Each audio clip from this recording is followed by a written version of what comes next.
Traffic అదంతా చూస్తాను నీకు 10 లక్షల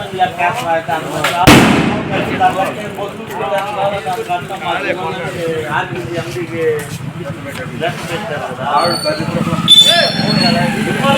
మామూలుగా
పదవ డివిజన్లో శివరాత్రి పండుగ సందర్భంగా పార్టీ ఆఫీస్ ఎలక్షన్ రిజల్ట్ వచ్చే వరకు ఈ పార్టీ ఆఫీస్ ఉపయోగించుకున్నాము.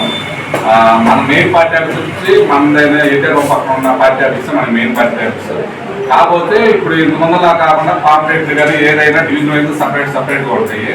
అందువల్ల మనకి అక్కడ ఇబ్బంది కాబట్టి అన్ని మిక్స్ అవుతాయి కాబట్టి 9-10 మిక్స్ అవుతాయి కాబట్టి మనం సపరేట్గా ఇక్కడ పెట్టుకున్నాము. ఎలక్షన్ ఇంచుమించు 40 రోజులు ఎలక్షన్ అంతా అయిపోతుంది. ఇక ప్రతి కార్యకర్త ప్రతి పార్టీ అమ్మాని అందరూ రోజు తెచ్చుకొని పార్టీ ఆఫీసులో కూర్చొని ఉదయం కూడా టీ కూడా ఉంటాయి, ఈవినింగ్ టీ కూడా అరేంజ్ చేద్దాము. ఎవరెవరి మనసులో మనం చెప్పుకొని ప్రతి ఇంటికి తిరిగి ఓట్లు వేసుకునే కార్యక్రమం ఈ రోజు నుంచి కంపల్సరీ చేద్దాం. ఇక్కడ ముఖ్యంగా ఏంటంటే ఉదయాన్నే అన్నయ్య వచ్చి 5ంటికి ఓపెన్ చేస్తారు, ఇది రేపు 10ంటికి క్లోజ్ చేస్తారు. మధ్యలో క్లోజ్ చేసే పనే ఉండదు పార్టీ ఆఫీస్. ఎవరైనా వచ్చి కూర్చొని మాట్లాడుకుని ఓటర్ లిస్ట్ చెక్ చేసుకోవటం, మీ యొక్క అనుభవాల్ని ఎవరు ఎక్కడ ఉన్నారు, ఎటు పోతున్నారు, మన పార్టీలు కలిసే వాళ్ళని, అసమర్థిగా ఉన్న వాళ్ళని, ఇతర పార్టీలు అసమర్థిగా ఉన్న వాళ్ళని, వాలంటీర్లు ఎలా తిరుగుతున్నారు, వాళ్ళు ఏమైనా బెదిరిస్తున్నారా, వాళ్ళతో మళ్ళీ పోయి మనం మాట్లాడతాం. వాలంటీర్స్ ఇంటికి బెదిరిస్తారు. మనం ఏం చేయాలంటే అది విషయం తెలుసుకుని మళ్ళీ వాళ్ళని ఎక్స్ప్లెయిన్ చేసి వాళ్ళకి మనం ధైర్యం చెప్పాలి. ఇవన్నీ చేసుకోవాలని ఈ 40 రోజులు మన పార్టీ ఆఫీస్ని నడిపించుకుంటా 10వ డివిజన్కి భారీ మెజార్టీతో ఎక్కువ మెజార్టీ ఓట్లు వచ్చేటట్టు మనం కృషి చేస్తే పక్కాగా గాలివాట మీద మనం అందరం పనిచేసామంటే పక్కాగా మెజార్టీ వస్తుంది. ఇది మనసులో పెట్టుకొని మనస్పర్ధలు ఉంటే ఈ రోజు అన్ని తీసేసుకొని వర్క్ చేసుకొని మెజార్టీ చూపించి మనం సార్ దగ్గర ఒప్పుకుంటున్నాం అందరం కలిసి. అది నా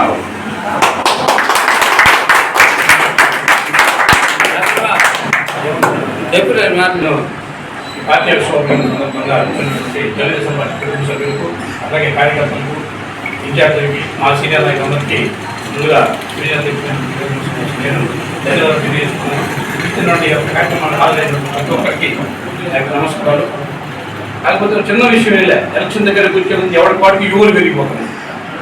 వాటిని ప్రతి ఒక్కళ్ళు చిన్నవాళ్ళైనా పెద్దవాళ్ళైనా ఏ స్థాయిలో సరే అర్థం చేసుకుని యువను పక్కన పెట్టాలి. జూనియర్లు సీనియర్లు యువలో అయినా కొంచెం దగ్గర తీసి ఒకరు మాట్లాడి కలుపుకుని పోవాలి. అది ఒక్కడే ఈ సందర్భంగా నేను తెలియజేసుకున్నాను. అందరికీ ఒక్కరికనే కాదు, సీనియర్లకి ఉంది, జూనియర్లకి ఉంది, మధ్య కమిటీలు ఉన్నాయి. ఇవన్నీ కూర్చొని దాన్ని సెటిల్ చేసుకుని పోవాలి. 30 రోజులు వచ్చి కొంచెం డైలీ పెరుగుతూనే ఉంటాయి యువలు. ఈ 30 రోజుల కీలకం. ఇప్పుడు దాకా ఒక ఎత్తు ఇప్పుడు రాకపోతే ఏమో ఈ కార్యక్రమం నేను అనుకోవచ్చు. సీనియర్ మమ్మల్ని నడిపించారు, ఆర్టికల్ నా కూతురు పార్టీ ఆఫీస్ ఓపెన్ చేసి 40 సీనియర్లు అనుకునే వాళ్ళు ఉన్నారు. 2 అడ్డంటి పక్కన పెట్టి అందరూ కలిసిగా పనిచేయాలనేది సందర్భంగా నేను తెలియవచ్చు. నోటల్గా అంటే ఆ పార్టీ కాదు ఈ పార్టీ కాదు, ఈ నోటల్గా ఉండే వాళ్ళని కూడా మనం వచ్చేసి మాట్లాడుకొని మనకు ఓటు వేయించే విధంగా చేసుకోవాలి. ఇంకెవరైతే పక్క పార్టీలో అసంతృప్తులు ఉంటారో ఆ అసంతృప్తులతో కూడా మీరు మాట్లాడి వాళ్ళని కూడా మన పార్టీలో తీసుకొచ్చే విధంగా మీరు ప్రయత్నం చేయాలని కోరుకుంటున్నాము. మీరు ఈ 45 రోజులు ఇందాక మన డివిజన్ అధ్యక్షుడు వీరగం శ్రీనివాస్ గారు చెప్పినట్టు యువలన్నీ పక్కన పెట్టండి. ఎందుకంటే ఇది మన ఇంట్లోనో నీ ఇంట్లోనో ఇంట్లోనో పెళ్లి కాదు. ఇది వచ్చేసి పైన జనార్దన్ గారు రావాలి, రాష్ట్రంలో చంద్రబాబు నాయుడు గారికి వస్తేనే మన రాష్ట్రం బాగుపడింది. ఇది మన రాష్ట్రంలో పెళ్లి, మన ఇంట్లోది కాదు. మన ఇంట్లో అది నా ఇష్టం వచ్చినట్టు నేను చేసుకుంటానంటాను.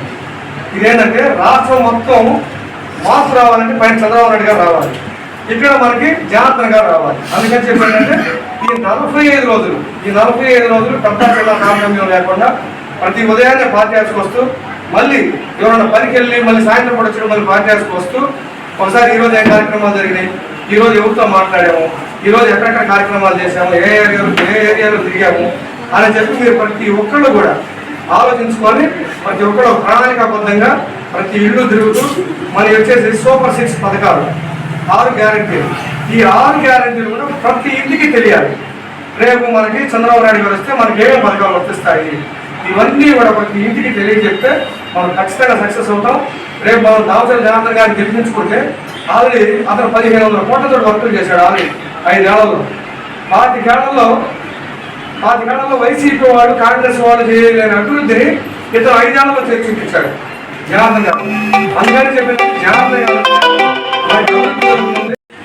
10వ డివిజన్ కొప్పంలో తెలుగుదేశం పార్టీ కార్యాలయం ఓపెన్ చేయడం జరిగింది.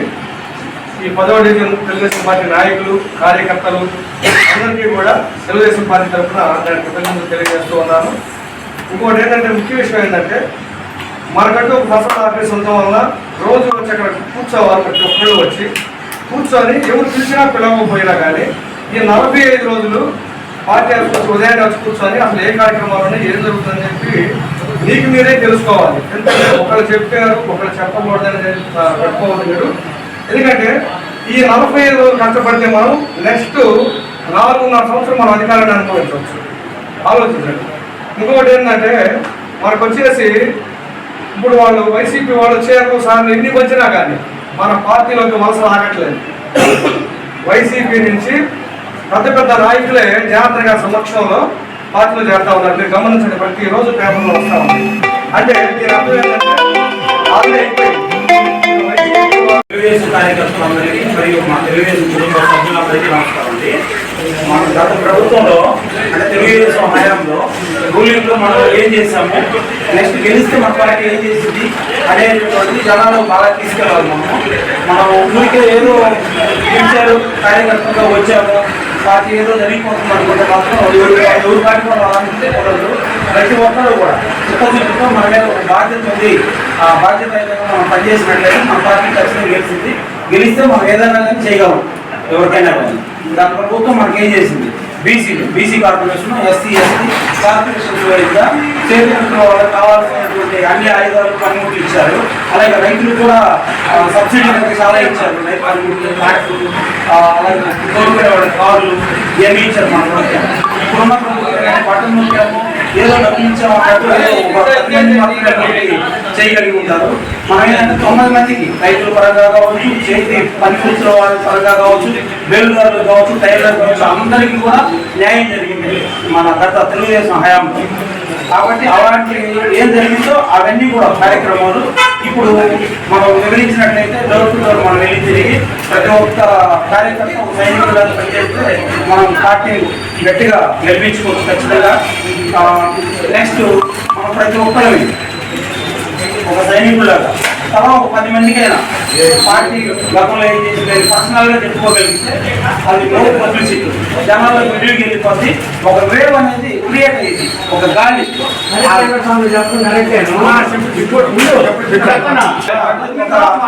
గాలి వాతావరణాన్ని మనం క్రియేట్ చేయాలంటే అది మనకే సాధ్యం, కార్యకర్తలకే సాధ్యం.